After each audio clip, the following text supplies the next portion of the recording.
And put them on a solid footing based on principles of international law governing international relations.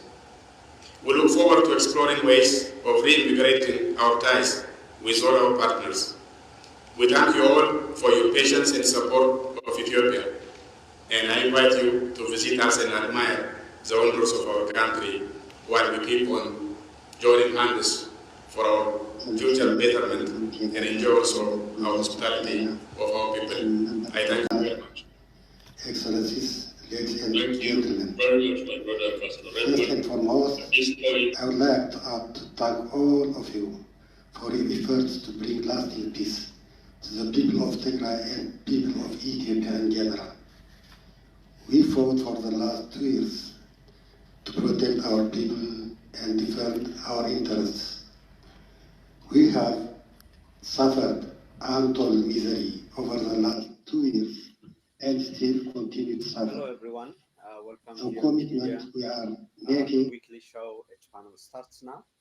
H panel was off air for the past 2 weeks, and these 2 weeks happened to be when everything major happened in terms of Tigray war, both in Pretoria and then followed by in Nairobi.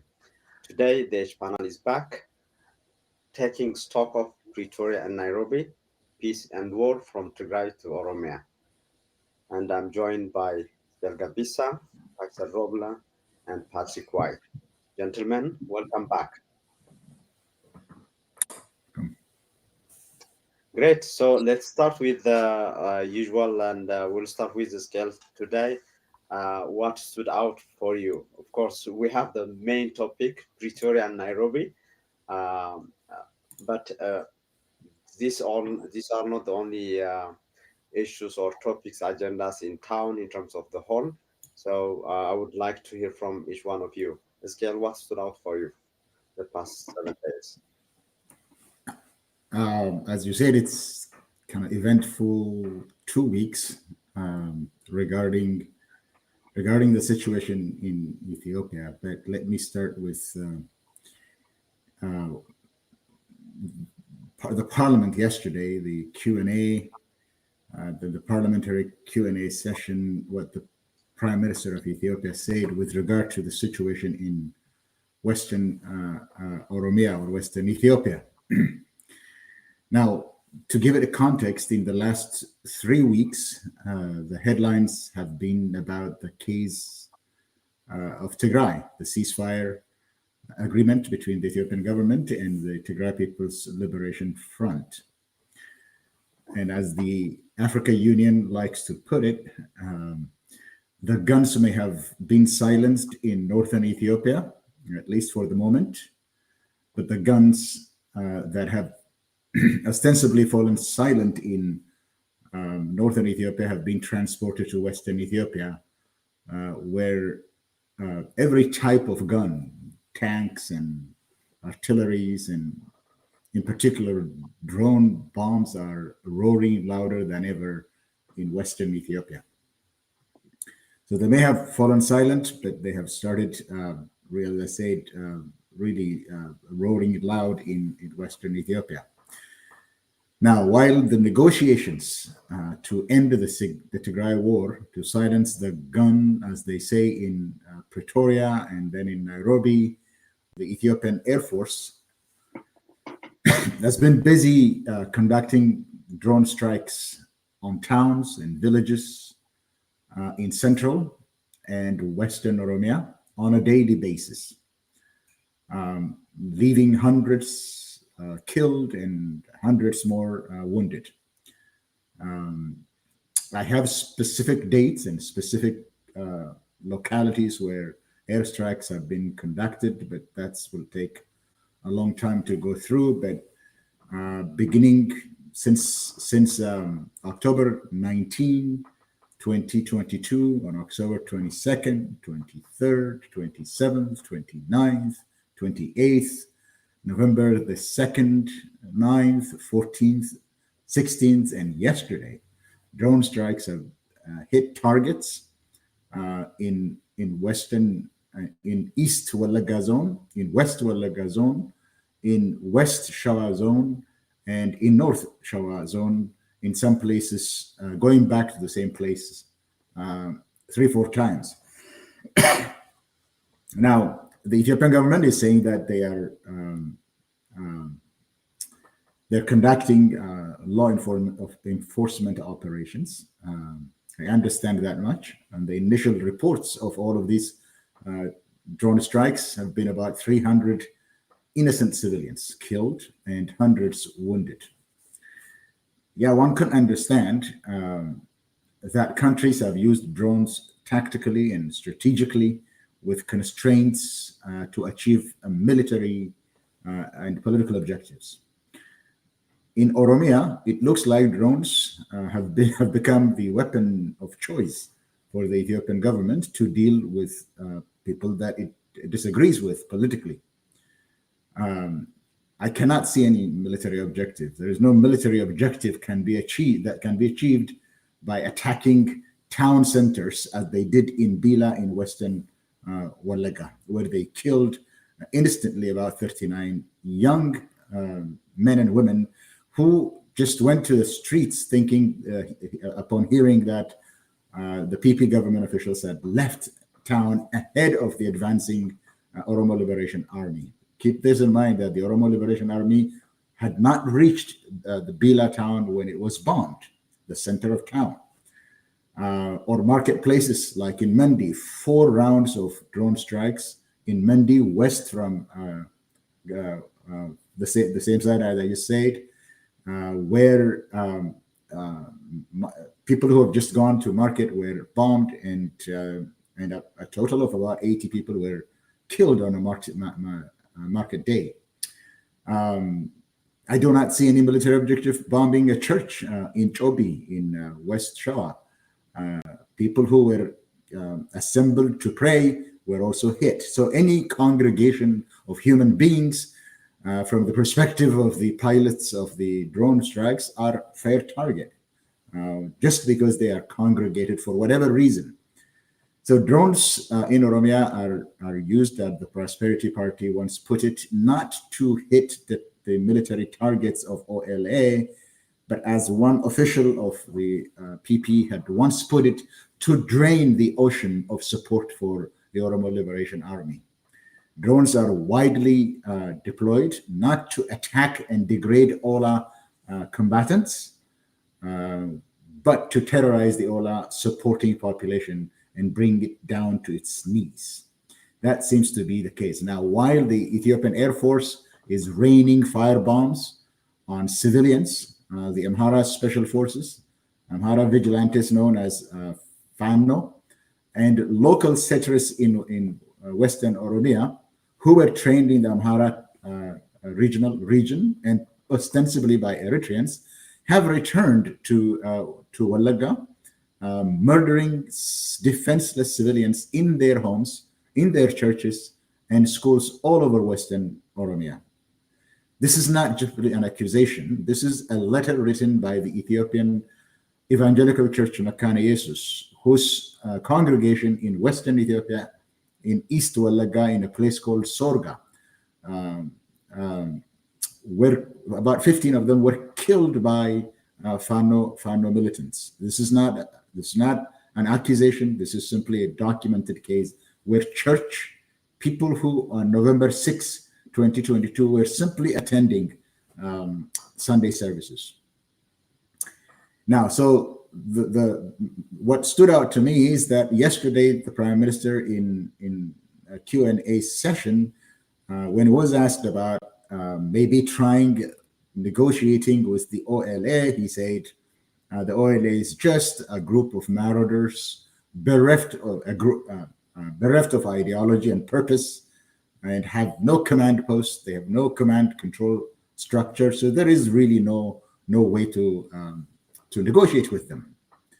So they negotiate. The negotiated end for now in northern Ethiopia, but the war has continued. The guns are not silent in western Ethiopia, and the Ethiopian government seems determined to bring all of its weapons and whatever it has in its military arsenals to try to wipe out, as they say, the OLA and its support system in Western Ethiopia.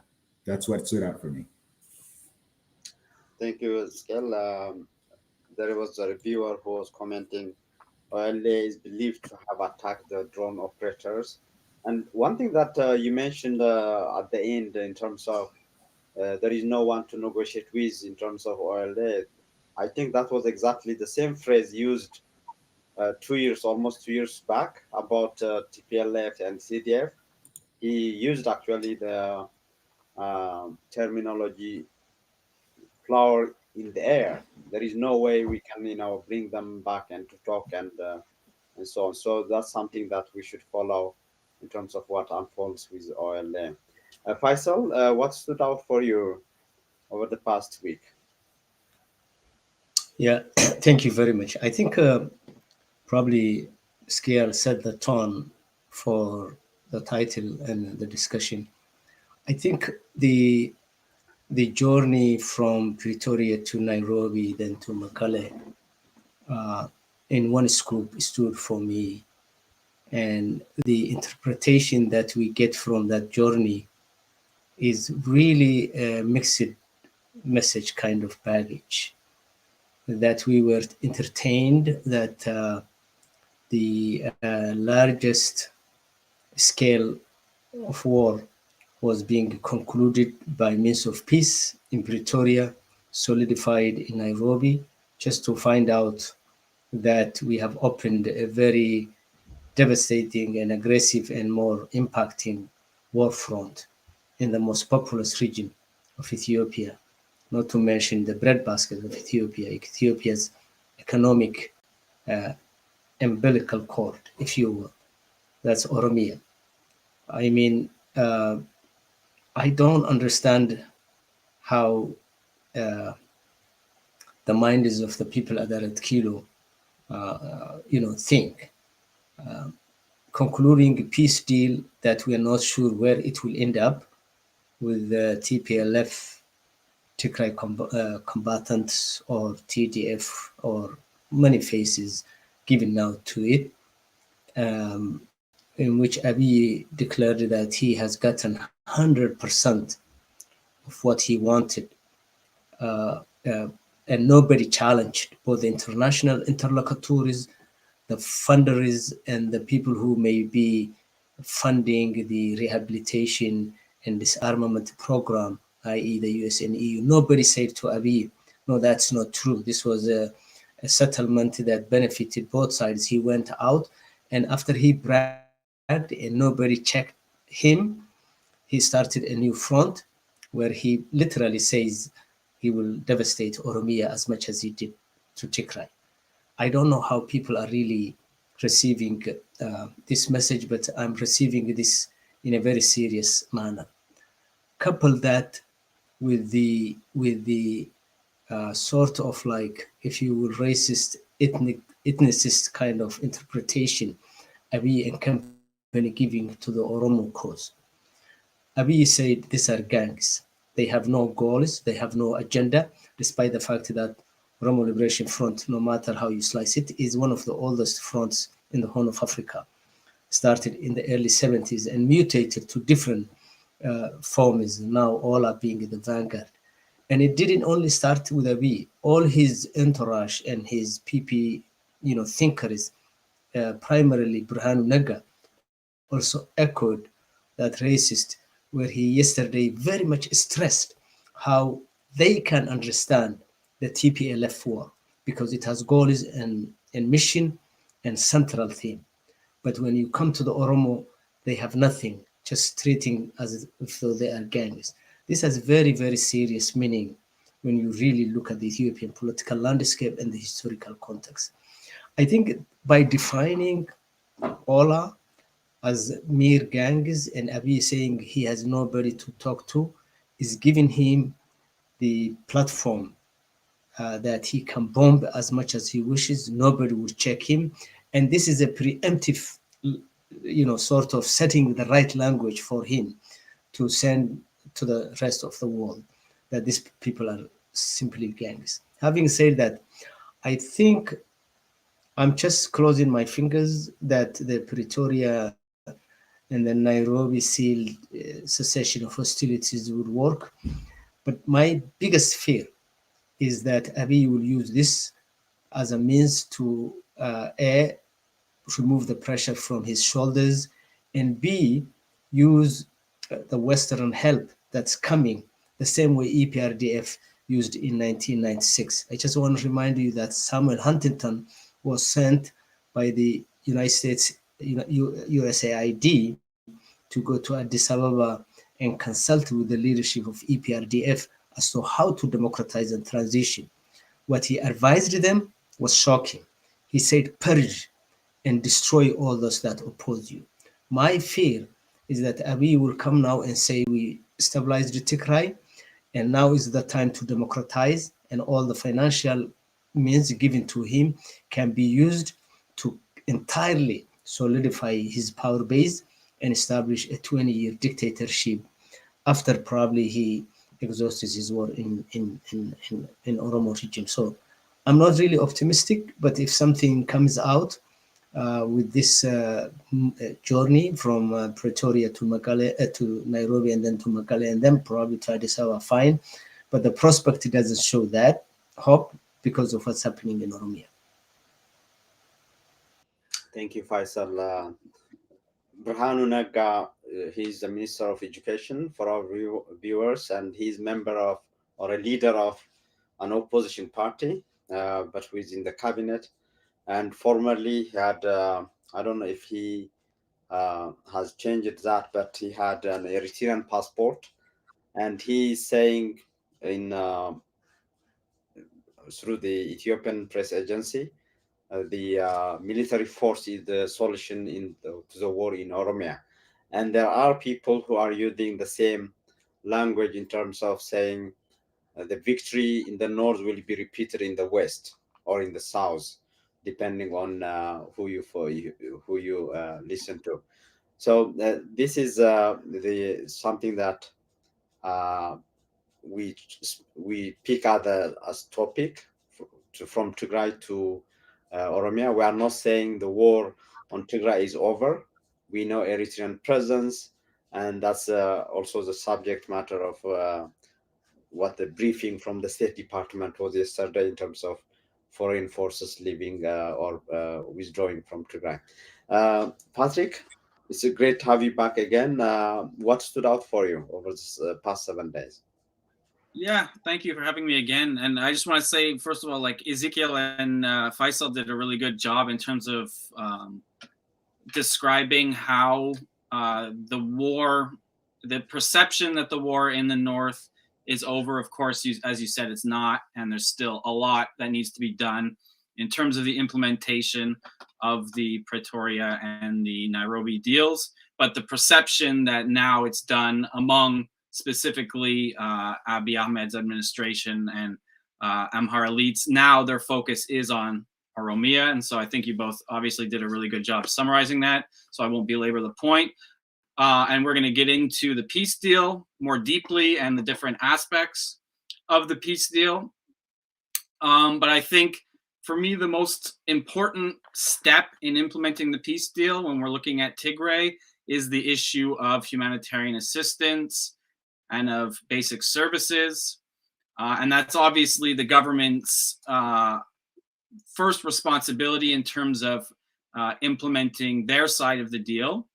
But what we're seeing again is a situation in which humanitarian aid and basic human services are being used as a bargaining chip. That as much as we're now seeing reports that in some government-controlled areas, There are some few convoys that are now arriving, that for the vast majority of Tigrayans, it's still status quo in terms of no aid and no services. And you're seeing a lot of government supporters essentially saying that we're not going to allow these, first of all, to be returned in areas controlled by Tigrayan forces, but also that we won't allow it until the Tigrayan forces are disarmed. But obviously, the point's being made over and over again that things like humanitarian aid and basic human services are not a bargaining chip in a war, or should not be, and that doing that is a crime against humanity. But we've seen that persistently being used over the last 2 years, famine being used as a weapon of war, as reported by the UN experts. And we're seeing the international community effectively not pushing back against this and celebrating any minimal progress or success when a single convoy arrives in a government-controlled area, while not pointing out the reality that effectively a crime against humanity is being used as a negotiating tactic, and people are being made pawns in this entire situation. And you're also seeing the international community, the IMF, the World Bank, already talking about reconstruction. So the government has made an estimate of how much the reconstruction aid is going to be, and they've estimated it at $20 billion. We don't know how much in the end is going to be provided, but I think the IMF and the World Bank have already shown that they're more than willing to continue providing aid to the Ethiopian government. And I know prior to all of this, there was a number of Tigrayans making the argument that aid cannot be channeled through the Ethiopian government because they cannot be trusted to reconstruct Tigray, because they destroyed Tigray, and essentially they'd be profiting off of that destruction. But now with the situation with the peace deal, where effectively we don't know the terms under which the regional administration is going to be formed precisely, but it appears that the federal government is going to be again in control of the Tigray region. So this idea of channeling aid through the Tigray region or the Tigrayan authorities becomes almost impossible at this point. So it's very difficult to see how a post-conflict reconstruction is going to happen under the context of the current peace deal. And of course, we're going to get into the different elements of the peace deal. Some of them, if implemented, will be positive for Tigrayans, but also a lot of them will leave Tigrayans in a state of insecurity. Specifically, the idea of Tigrayan disarmament, which is supposed to happen concurrently with an Eritrean withdrawal. And what does that actually mean, and what does that look like? So the security situation for Tigrayans is still very dire. And a lot of the stipulations within the peace deal have yet to be implemented. Thank you, Patrick. I think that is a good segue in terms of segue into the topic. So Pretoria and Nairobi, there has been a lot of discussion, but this is the first time we meet at the panel.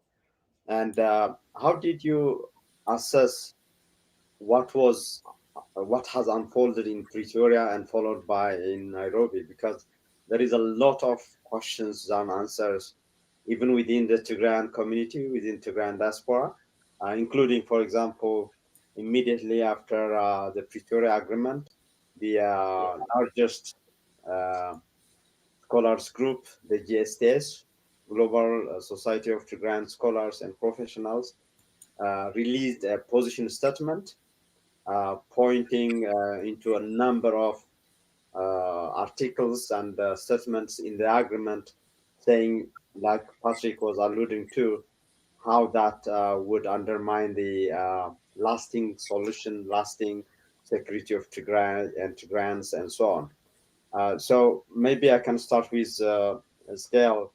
Is this something that you saw coming?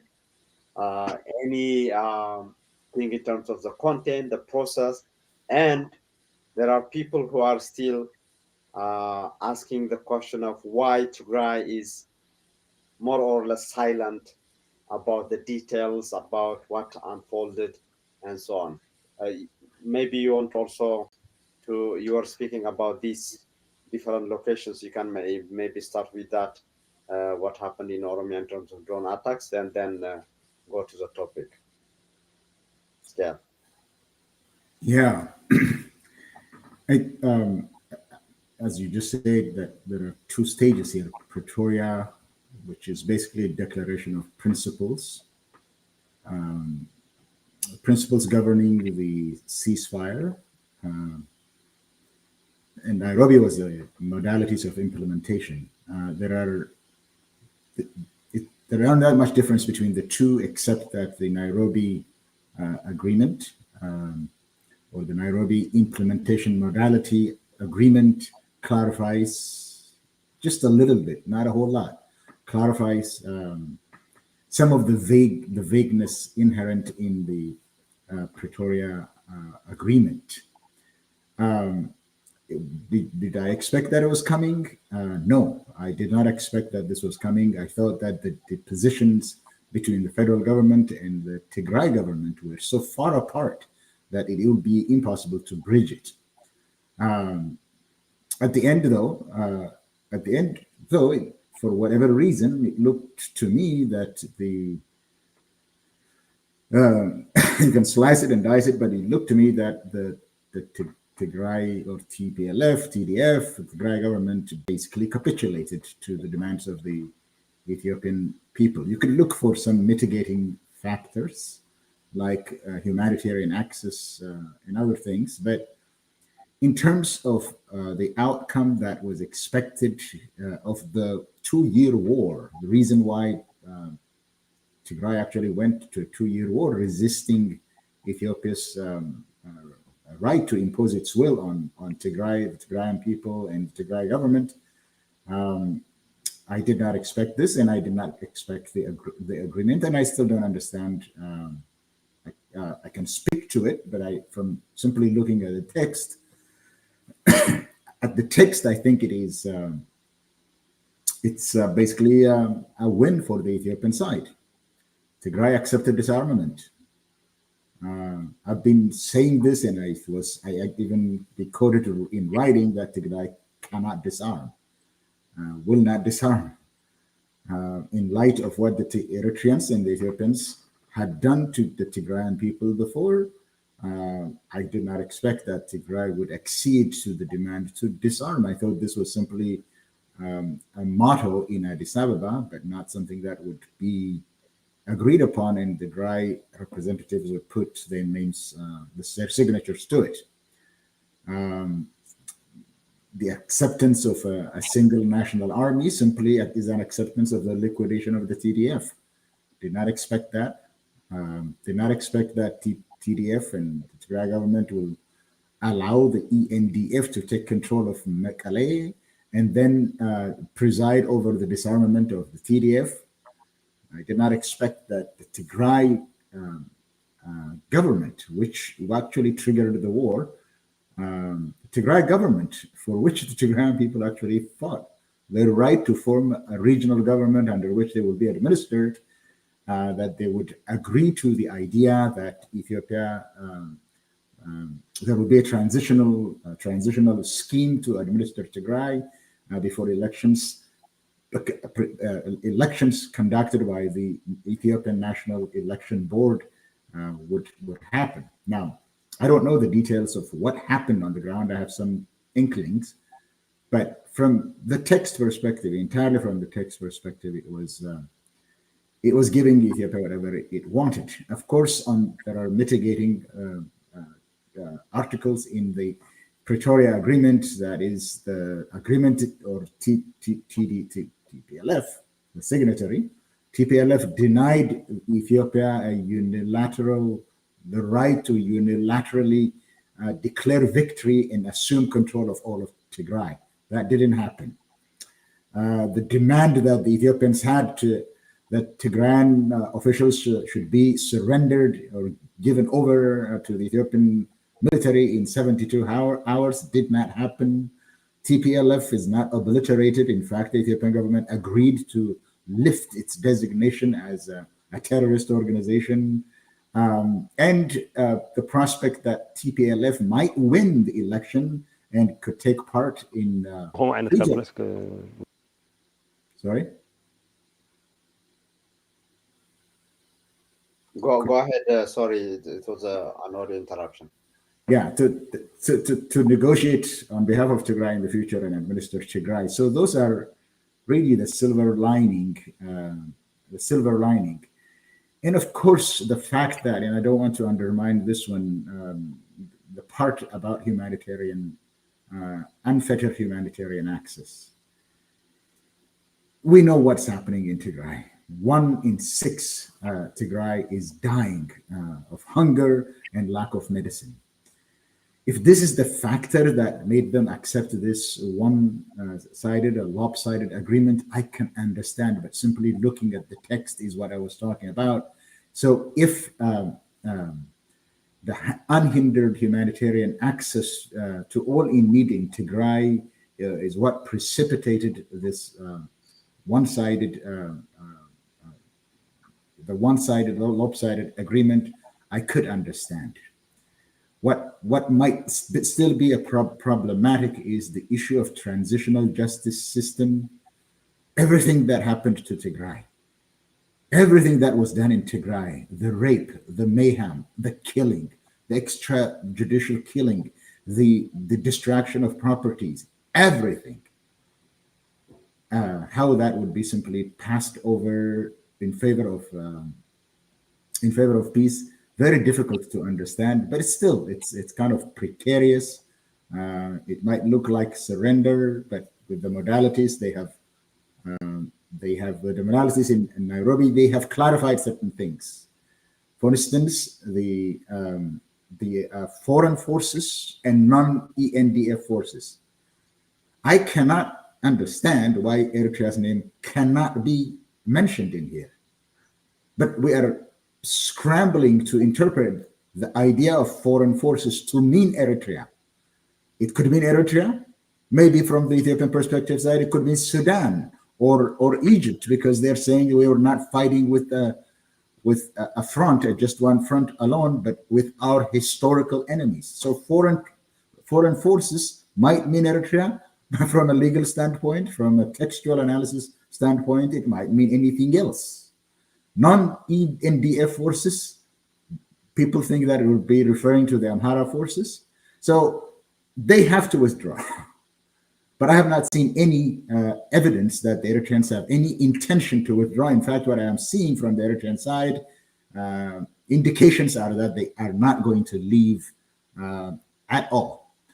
One of the things that the Eritrean side is saying is that the TPDM, I think the Tigray People's Defense Movement or Democratic Movement, which Eritrea established in 2001, they say now has 20,000 soldiers, and if Tigray doesn't disarm, that they will enter into Tigray and the fighting will resume. That simply means that Eritrean forces will remain in Tigray and others will come in from the Eritrean side to disarm Tigray under the name of TPDM, basically EDF in the name of TPDM. I don't understand why how this could be implemented in the future. That will be problematic.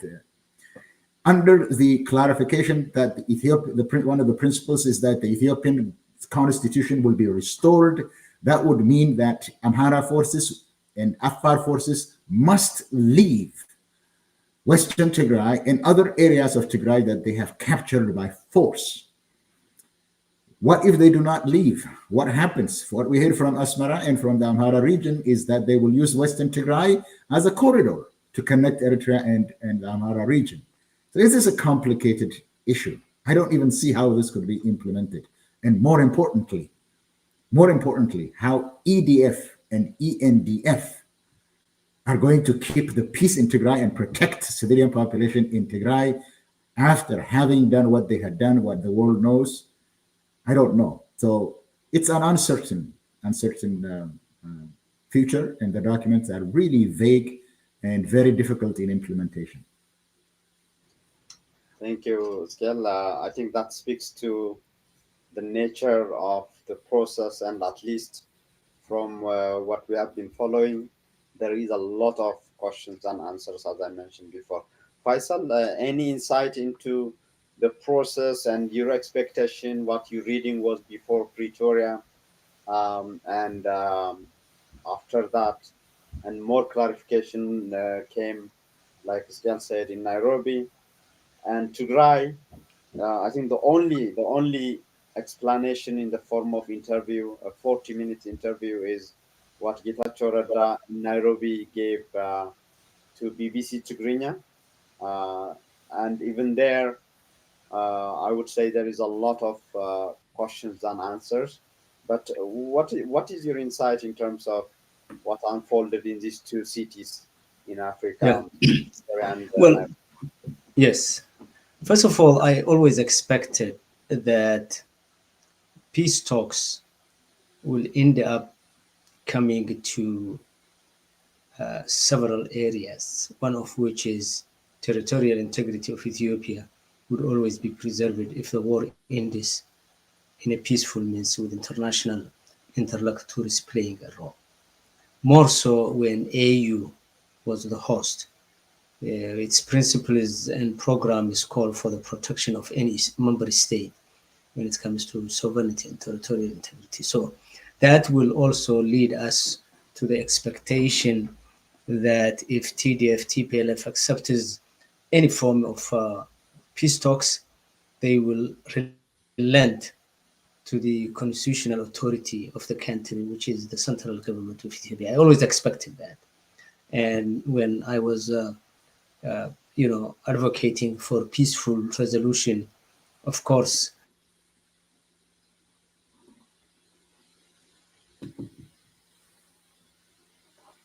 back of my mind.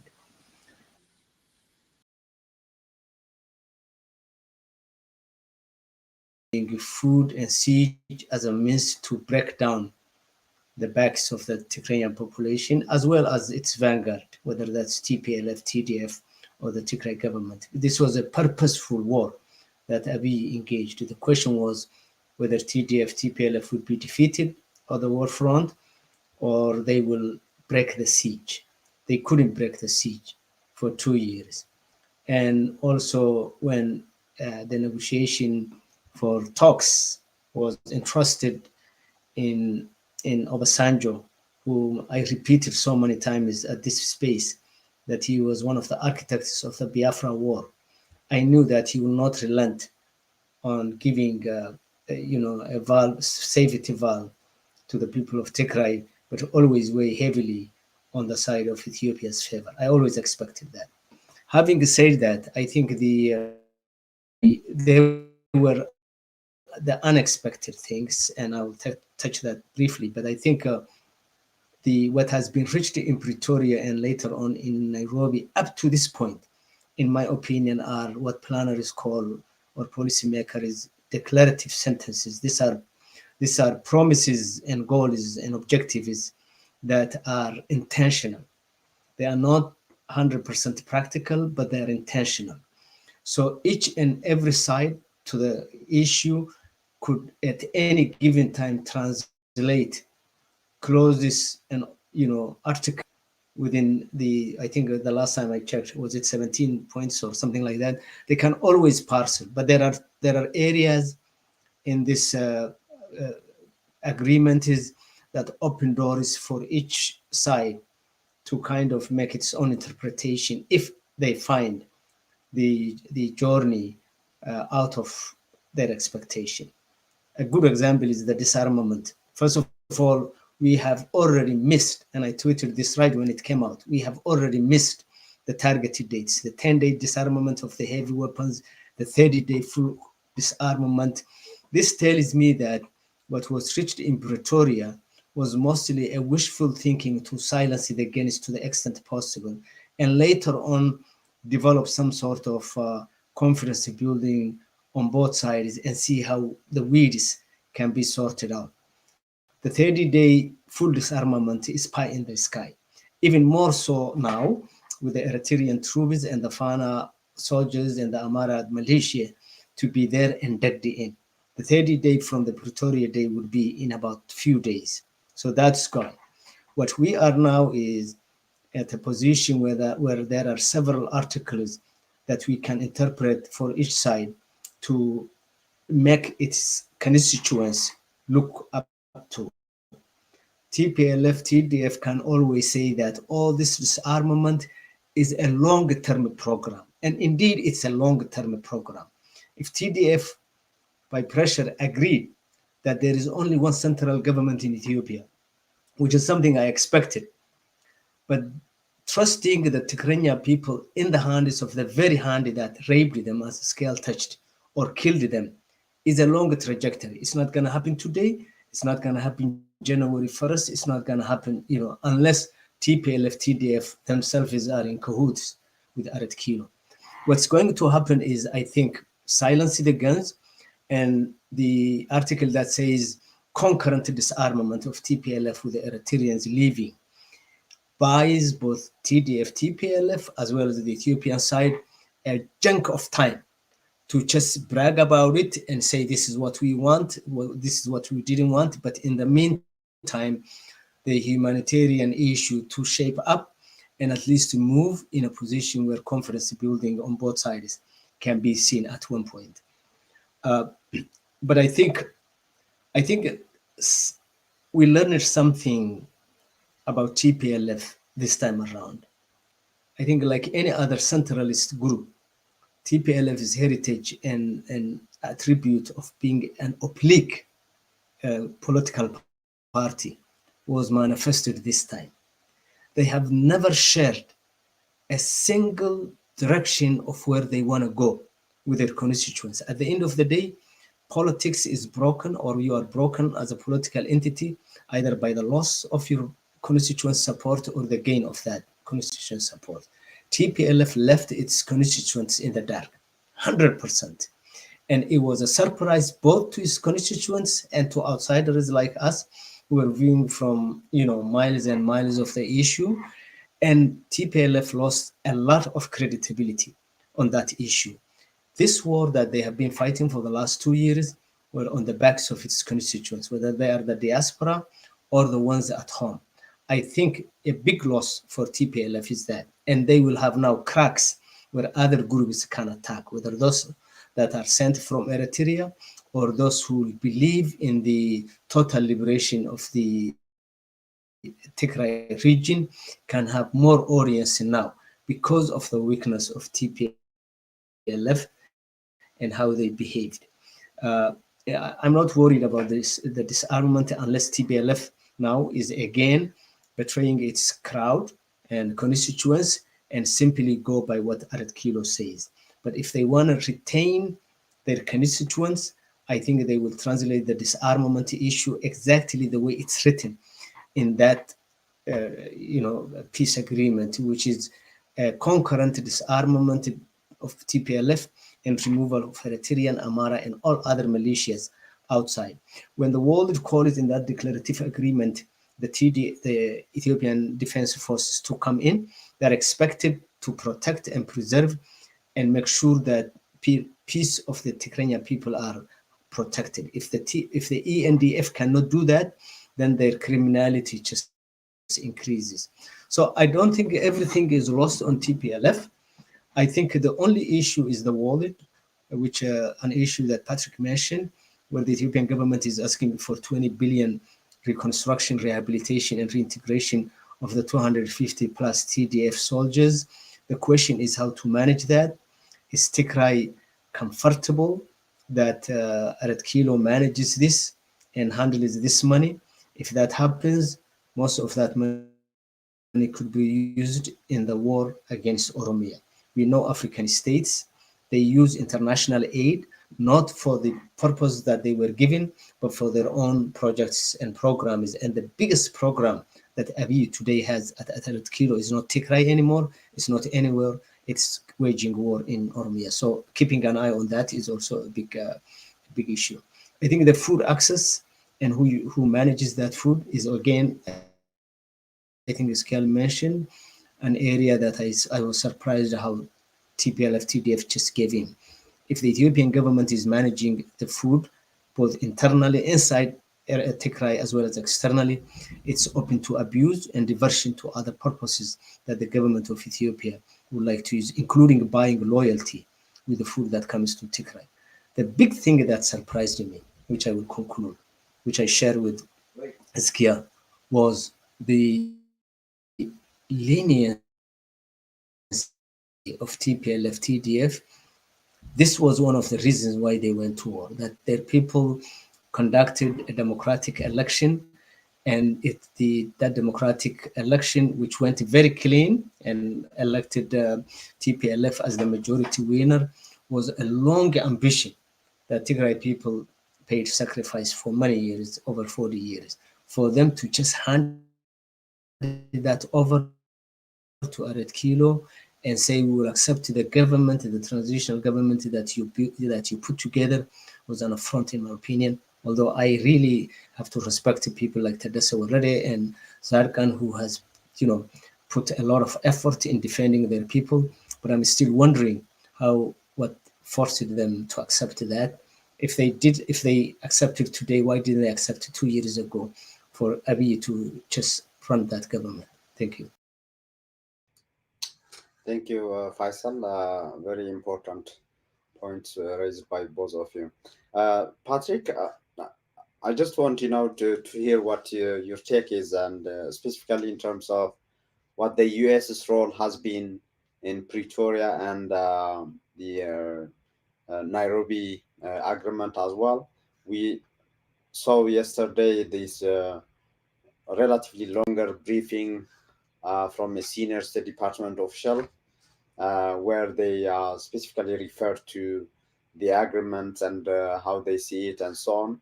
But we are seeing as well that it seems the US, the White House, was making every effort to bring back Abiy to the forefront. That's what we saw in terms of this the upcoming Africa Leaders Summit. Among invitees is Ethiopian Prime Minister Abiy Ahmed. This is Human Rights Watch former leader who retired recently, Kenneth Roth, saying, cautioning this, why the Biden administration is including, among others, Abiy Ahmed into this Africa Leaders Summit. So what is your reading of what US and other powers? We know the European Union was not allowed to be in the observers section, but the African Union, of course, and US and UN were among others in this process. Your take on that? I guess you are muted. All right. Yeah. One of the things that the peace deal demonstrates is that the Abiy regime was successful in effectively sidelining Western actors like the United States, like the EU. So in specifically the monitoring and verification mechanism, it's completely being run by the AU. The US was only an observer. Like you said, the EU wasn't even given that status, despite the fact that it's, I believe, the most significant donor to Ethiopia. So effectively, you've seen that this African solutions to African problems, a mantra that's something that in theory is something that I support. But when it comes to this mediation, it's effectively meant that the Abiy administration has had the AU as its ally in its corner. And effectively, they've been able to sideline international actors. And if we're talking about why the TDF or the TPLF signed this peace deal, my sense of it is that effectively they must have come to a realization that they weren't able to effectively fight the war when it comes to things like fuel. We saw the story about the WFP fuel at the beginning of this recent reemergence of conflict. In terms of armaments, there was reports of them getting external armaments. I don't know if any of that's true, but certainly given that they're not a state actor, accessing armaments is more difficult. So my sense of it was that the humanitarian situation was becoming increasingly dire, and also on the war front, it was becoming increasingly difficult to successfully fight the war, and that they wanted to get this deal in Pretoria signed, specifically to get the humanitarian aid flowing, but that they signed a deal that certainly on first blush looked like they were giving everything away to the government. I think it is a little bit more complicated than that. Certainly it's clear that the government's in the power position. There's no debating that. But the idea that it's a full abdication, it feels to me like their leaders wanted to sign a deal to start getting humanitarian access and services flowing. But there was a number of ambiguities in the deal. And some of that, I think, was for further negotiations. And part of the reason why I think we haven't seen the TPLF leaders being very clear about why they signed this deal and signed these certain stipulations is that a lot of this is up for further negotiations, and it would be very difficult for them to come out and state their position at this time, given that they are in a weaker negotiating position and they're trying to get a better deal on things like Eritrean troops leaving or on Western Tigray. But the unfortunate part about that is that that has created a lot of insecurity among Tigrayans, a lot of confusion, and that has been prolonged by their silence. But I do feel like some of the central issues, so the Eritrean issue was cleared up a little bit, although still this idea of concurrent withdrawal doesn't really make sense to me. How is that going to work? Is Eritrea actually going to respect the withdrawal? But then on the issue of Western Tigray, it was very ambiguous. If we're saying we're going based on the constitution, it would seem very clear that because Tigrayans have been the majority and under the ethno-federal constitution, that land belongs to Tigray. So it would seem if they're saying we're going to respect the constitution, that means those lands should be returned to Tigray. But then in parliament, we recently saw Abiy saying, no, the agreement is not about disputed territories, including Western Tigray and other regions, and saying effectively that will be decided through the laws of the country and through the popular will of the people of Welkite.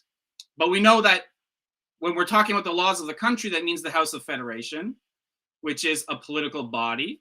It's not staffed by legal scholars. It's beholden to the ruling party. So that effectively means if we're going on the House of Federation, that means the government's going to be able to decide on that.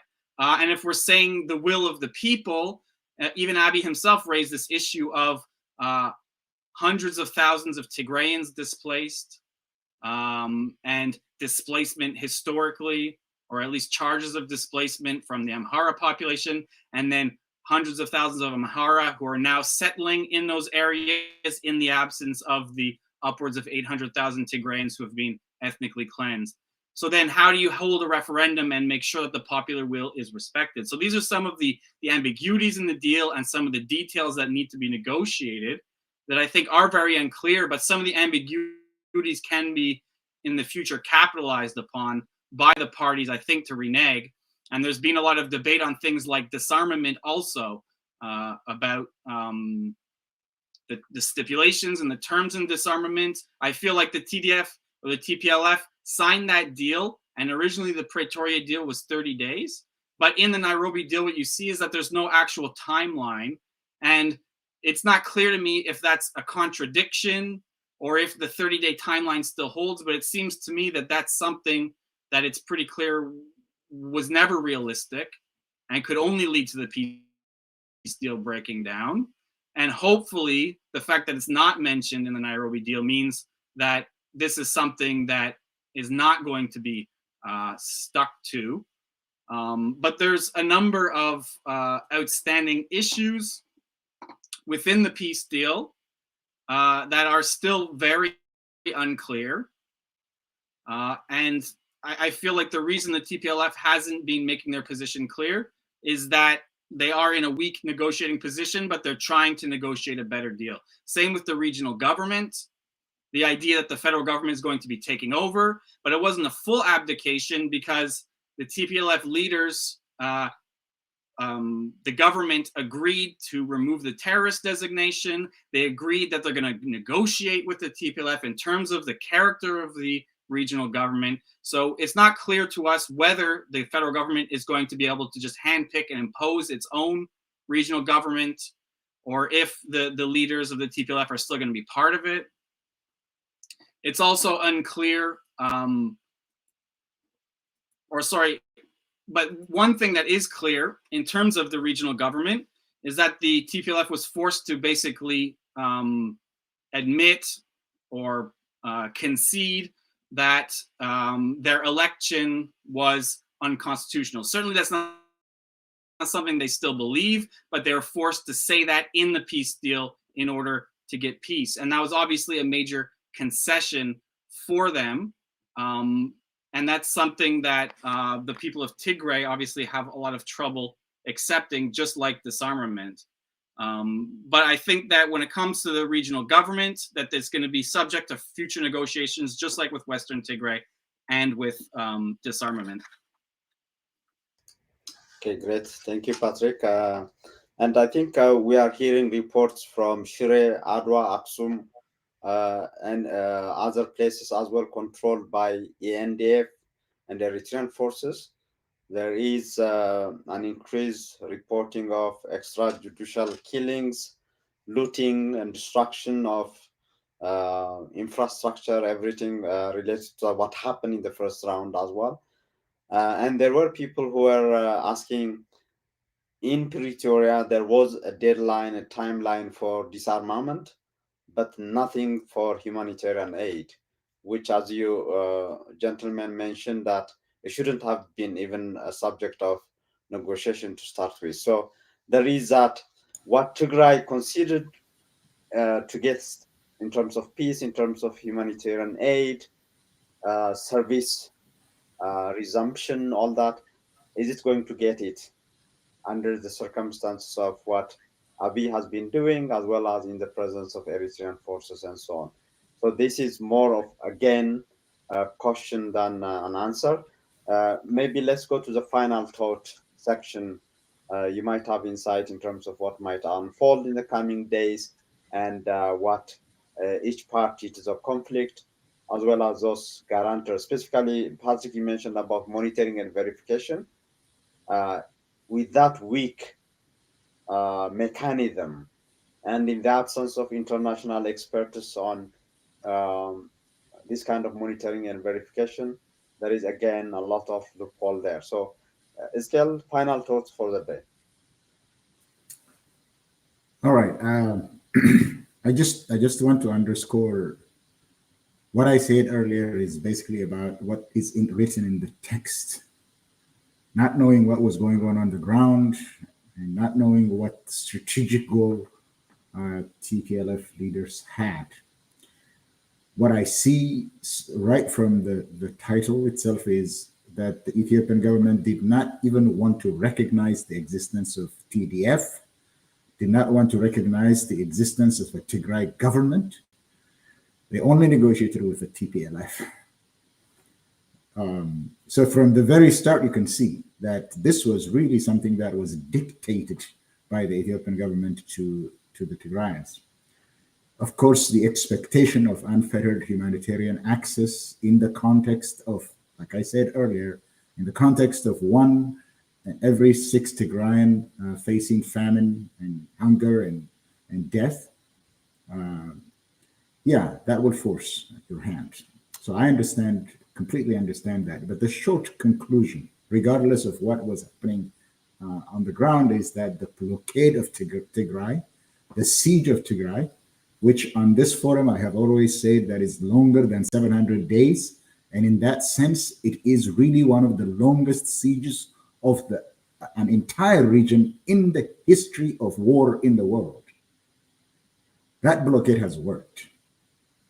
It's a crime against humanity, to be honest. but it worked in Ethiopia's favor, and the international community did not say anything about that. So yes, I fully understand that therefore the siege worked. The crime against humanity, the crime against the rules of war succeeded. And when it ended, it did not even end like Biafra, in which the federal government declared there are no winners in this war. There will be no victor. There will be no vanquished. And Igbo was actually integrated into Ethiopia. That does not exist in the Ethiopian context. Colonel Abiy Ahmed is not General Yakubu Gowon. That is simply what's going on. With regard to the future, and I have said this also on this forum many times. A couple of points about implementation. The idea, the notion that in Pretoria there will be a program of DDR, the disarmament, demobilization, and reintegration, would be completed in 30 days was a farce from the very beginning. It would take multi-year.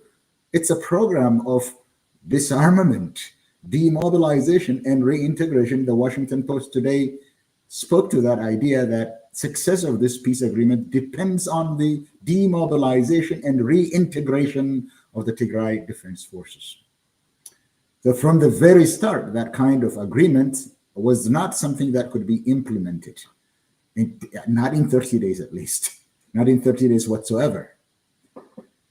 The idea that Tigray will disarm was also made contingent upon a concurrent or concomitant withdrawal of Amara and Eritrea forces. That's not what I hear from the ground, that the Eritreans are still killing, still maiming, still enforcing the siege, and they are not showing any movement. In fact, like I said earlier, they are threatening that they will come back in the form of the Tigray People's Democratic Movement, which Isaias himself established. Say they have 20,000, they will get into Tigray. That's one. That is the reality. Does not favor that this will be implemented. I don't know Eritrea is a party to this agreement. I'm not sure that Abiy has the capacity to evict him. I'm not sure that Abiy has the capacity to tell the Amhara to leave the areas so that everything goes back to the status quo ante. I'm not sure. I don't even support the idea that that in Tigray, in Western Tigray, which was constitutionally decided in 1995, a referendum should be held. Well, we'll get to that and we will see what will happen. But regardless of what motivated the signing of this capitulatory agreement, it was not the kind of agreement that for which the Tigray had fought. That was the point. And the implementation, the role of Eritrea, the role Eritrea places, not only by threatening to get the TPDM forces into Tigray, but that Eritrean forces have now infiltrated into the security structures of Ethiopia and actually making decisions not in Asmara but in Ethiopia. And the fact that there is about how many divisions, I have forgotten, how many divisions of the Ethiopian National Defense Forces are in Eritrea under the command of Isaias Afwerki. Without him being a party to this conference, I don't think he will go back before obliterating TPLF. So that is the big if. But what is happening? What is going on? I think that is the sad part. Like I was just saying, that they're getting away with what they have seen. But Abiy has been progressing from consolidating power within Ethiopia's borders and projecting power beyond them. He was thumbing his nose at the United States, at the European Union. The last demonstration in Addis Ababa shows that he's with Putin, not with the West. So understanding the political dynamics within Ethiopia and in general within authoritarian systems such as Russia or Iraq or Erdogan's Turkey. It simply tells me that Abiy has succeeded in establishing a personalist authoritarian system, or succeeding very well, going on to establish his dominance and the use of the military to resolve all political conflicts. This is going to happen. I think what we're seeing in Ethiopia is not isolated from the rest of the world. What we are witnessing in Ethiopia is the rise of a personalist authoritarian system on its way to establishing the autocracy of one man. I don't think anything is going to take him back from this anytime soon. That's it. All right. Okay, thank you, Skell. Faisal, as a way of taking you to your final thoughts, this is Lagasa Tulu, who is the head of the communication office of the federal government of Ethiopia, who is talking about Nairobi and Pretoria, and he mentions here, yes, the foreign forces will leave, but that will happen when and after the TDF or TPLF disarms. He's justifying that, saying that the reason they were in Tigray is because they were attacked by the TDF TPLF. So, final thoughts in terms of how you see this unfold, given that Ethiopia, including Abiy, are saying different things that's contrary to the agreement. Yeah. I think this guy says it and he confirms what Skell just said. There's one way that Ethiopians talk to the outside world. There's another way we know what the game is. What the game is what Skell said. Isaias had the plan for many, many years to vanquish TPLF or anybody that can resist him from Tigray because of historical issues. He has been given that opportunity by Abiy and Red Kilo this time around. He sacrificed, lost a lot of hardware and human life. He is not going, and I think what Legesse says is exactly the policy and position of Abiy. Eritrea will not go out until it ensures that TPLF is destroyed and completely gotten rid of. And that is probably the unspoken policy that Ethiopians know and Eritreans, but the West gets a coded language. Concurrently exit, Eritrea will exit when TPLF or TDF is disarmed. That's really sort of like sugarcoating. Isaias is not in a hurry to leave. In the meantime, Ethiopia will utilize this agreement to weaken and undermine TDF, TPLF, and the Tigray government to the extent possible. Now, as Patrick says, Abiy has gotten what he wanted. More than anything, because he has everything. He has the weapons, he has the control of the food aid. All he wanted was some sort of worldwide recognition. And now you have Biden begging him to attend the Africa Summit, which he was not scheduled before this agreement was signed. So Abiy politically is a big winner. I think TPLF, TDF is politically a loser here. Politically a loser simply because they have nothing today to tell to their audience. Neither did they tell anything prior to going to the negotiation.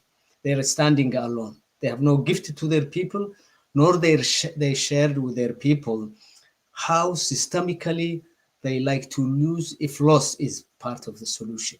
So everything that they do now, from the point of political issue, is a damage control and an image control that TPLF, TDF will be doing. But it would be very hard uphill battle for them to stand like Abiy did a day after the political agreement was signed, went to Gamugofa and said to this highly charged, uneducated, largely peasant people who have been told for 2 years that the country was attacked by foreigners and bandas.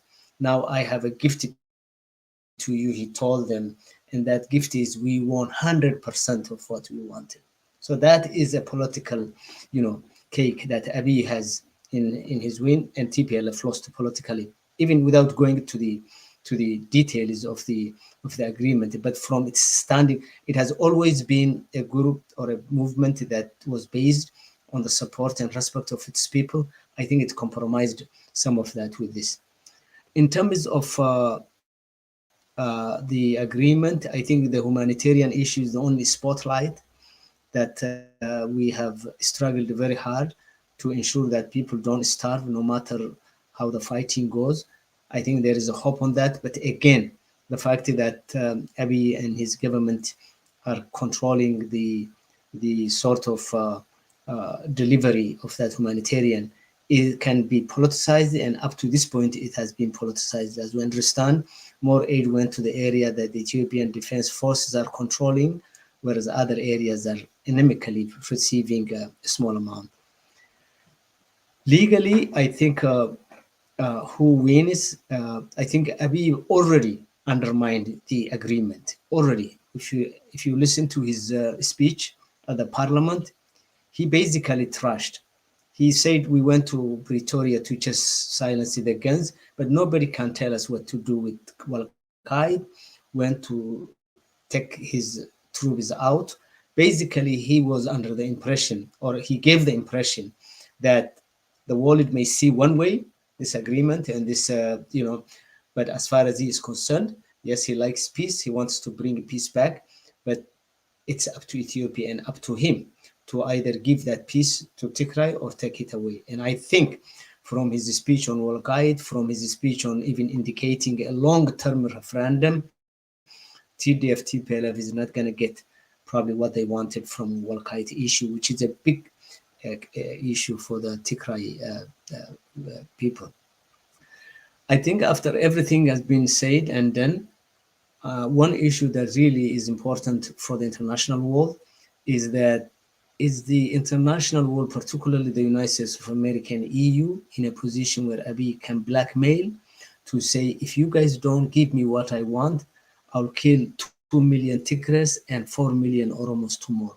That's where we're standing. He literally is holding the people of Tigray and the Oromo and the people of Oromo now as hostage to milk the West to give everything that he wanted, including money, including image reconstruction, including being invited to international forums, which he attended the first one for the first time since the war has been taking place. And I think if that is where the West stands, now the West is more of a problem to the issue than a solution. Thank you. Thank you, Faisal, for that. Patrick, final thoughts for the day. Yeah, so my final thoughts are more looking to the future in terms of justice and accountability and what that's going to look like. So in the peace deal, there is some mention of a mechanism in terms of truth and justice and accountability. But of course, it's not very clear about what that means. And it's pretty clear in the agreement that this supposed justice and accountability is going to be a national mechanism. And we, of course, can't trust the perpetrators of these crimes to be then also the judge and the jury. Of course, when it comes to Eritrea, there's no pretense even, because Eritrea has isolated itself from the international community. So there's no pretense of even pretending to be seeking justice and accountability, whereas the Abiy regime has at least written that into the agreement. But of course, the extent to which the Ethiopian national court system is independent and can be trusted to essentially effectively render judgment, even on its low-level soldiers, it cannot be trusted. So there was something like 53 soldiers that they announced that were going to be prosecuted, and then nothing was ever reported about that. So I think even when it comes to its low-level soldiers, there's not very much hope. But certainly when it comes to the idea of the high-level people who planned and executed these mass atrocities, rising to the level that I would argue of genocide, ethnic cleansing, crimes against humanity, and war crimes, the idea that Abiy is going to be bringing himself before some form of transitional justice is obviously, it will never happen. So in that case, looking forward, there's going to need to be some sort of international mechanism. But the problem with that is that many times, especially when we're talking about the African Union, they focus on this idea of peace deals and securing a peace and putting justice to the side. When it comes to the International Criminal Court and Western powers, they often tend to focus more on the idea of punitive justice. But then there's always this issue of disrupting the peace process. So I would say that justice and accountability, maybe it's unrealistic to say that it's going to come tomorrow in terms of some sort of international mechanism as was established for Rwanda and Yugoslavia. But that eventually that's going to need to come. And that could come in a sequential process in which peace is secured. And then eventually the architects of these crimes are brought to justice. But the problem with that, as we saw in South Sudan, is that you can write some form of hybrid court into a peace agreement in which in that case, the South Sudanese courts and the African Union were going to prosecute those responsible for crimes against humanity. But ultimately, the government has succeeded in continually pushing that off because, of course, the same people that are trusted with implementing the peace deal are the ones that need to be brought before justice. But I just hope that one day, ultimately, even if it's not realistic that it happens in the short or medium term, that both the high level officials and the more lower level people are brought before justice. And also I'll note that, of course, justice shouldn't be one-sided, and that all sides have at least committed war crimes in this war. But that if the form of justice and accountability ends up being a form of victor's justice, that nothing will change in Ethiopia, and the culture of impunity and state violence will just continue on and on and on. Thank you, Patrick. Thank you, gentlemen, for your insight today. And I'm sure our viewers benefited a lot from today's session. We were off air for the past 2 weeks. Hopefully we'll reconnect next week and talk about the developments that might unfold in the coming days. Thank you for your time. Good night from here. I want to leave our viewers with what happened at the House Foreign Affairs Committee, where Brad Sherman, Congressman, was asking the Assistant State Secretary on African Affairs on the agreement and what follows. With that, we'll also sign off for today. It's of course natural that the Congress bemoan that Karen Bass is leaving us, but she's coming to us in Los Angeles. Many of you would like to have a mayor as good as Karen Bass. There are many issues in Africa, but I'm going to devote my 5 minutes to the conflict in Ethiopia and Tigray, which is the bloodiest conflict in the world this decade. We've seen some food get in, and I hope that we also focus on the medicine getting in as well. I want to focus on Eritrea.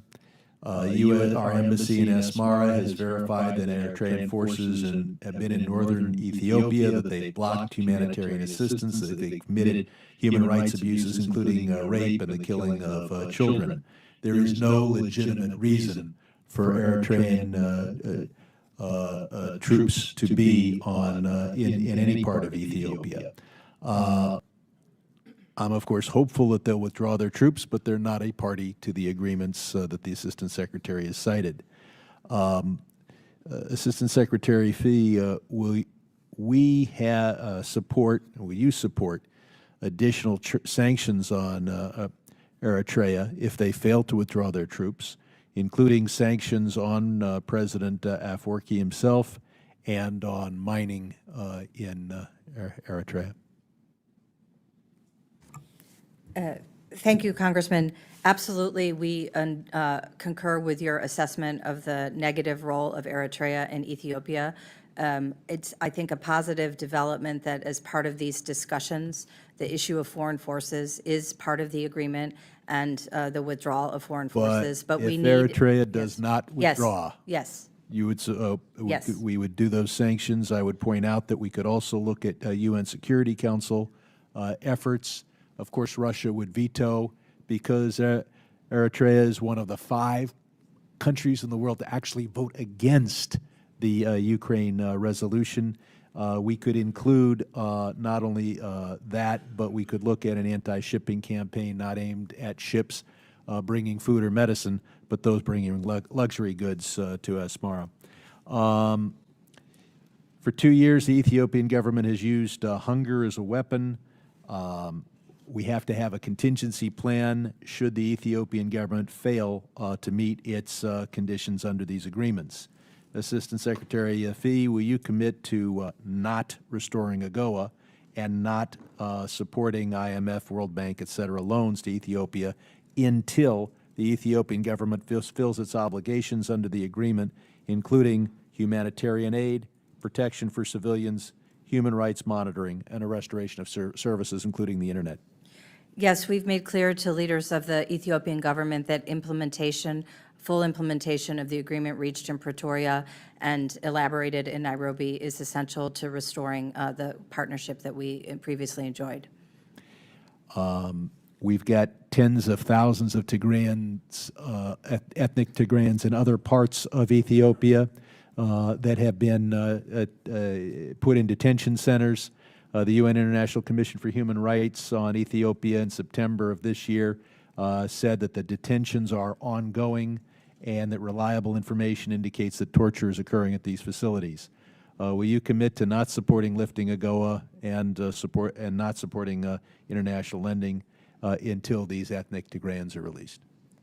Yes, this is part of our dialogue with the Ethiopian government and with all parties who committed abuses during this terrible conflict. And then there is the disputed area of Western Tigray. We saw ethnic cleansing there in November of 2020. The agreement calls for a constitutional resolution as to which regional government should control Western Tigray. That could very well mean a referendum. Wouldn't any such referendum have to include only those people who live there before the ethnic cleansing, rather than excluding those who have been driven from their homes and including those who moved in after November of 2020? Congressman, I know that issue is going to be discussed by the parties, as you said, under their constitution, and I don't believe the details about how they would conduct or any referendum or address resolution of that dispute have yet been determined. So I'm not in a position to address specifically a hypothetical scenario at this point. Gentleman's time has expired.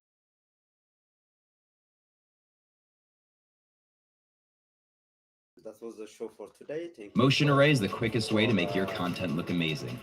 My name is Jordan Taylor Wright from for following us today, and I just want to, before signing off, tomorrow at 1 p.m. Eastern Time, በትግርኛ ብሔራዊ ቃልሲ ትግራይ ድሕሪ ፕሪቶሪያን ናይሮቢን ምስ መንግስቲ ኣብ ጸጋይ 1 p.m. Eastern Time ምስ መንግስቲ ኣብ ጸጋይ ብሔራዊ ቃልሲ ትግራይ ድሕሪ ፕሪቶሪያን ናይሮቢን ብዝብል ክነዕልል ኢና ካብኡ and on Sunday in English at 1 p.m. with the president of Tagaru Disaster Relief Fund, a very amazing, very interesting and active charity, Dr. Tsahaye Zememphis, will be talking about Giving Tuesday for Tigray's Eider Hospital. Eider Hospital is a regional specialized referral hospital, the largest in the region, which used to be, before the war, actually serving as well parts of Amhara region and Tigray, and has suffered, could be seen as a symbol of how health services and healthcare has been weaponized under Tigray genocide. I will be talking to Dr. Zahir Memphis on Sunday at 1 p.m. Eastern Time on their campaign on Giving Tuesday, which would be November 29th, Tuesday. We'll be talking about their campaign for Idle Hospital and in general their activities so far. So this very active and in my view has been doing a lot of important fundraising activities, supporting activities in Tigray. We'll be talking about how they do it, what they need in terms of support, and specifically about their campaign for Idle Hospital. That will be Sunday at 1 p.m. Eastern Time. Thank you for being with us. Please subscribe, share, and like our videos. And this is a UMD Media Live, but it will be also broadcasted on HBS, on Broadcasting Services. That's a satellite service for media and education to the Horn of Africa. So we are on satellite on HBS, Horn Broadcasting Services, and we are also we have been live on our channel, on YouTube channel. Good night from here. Bye.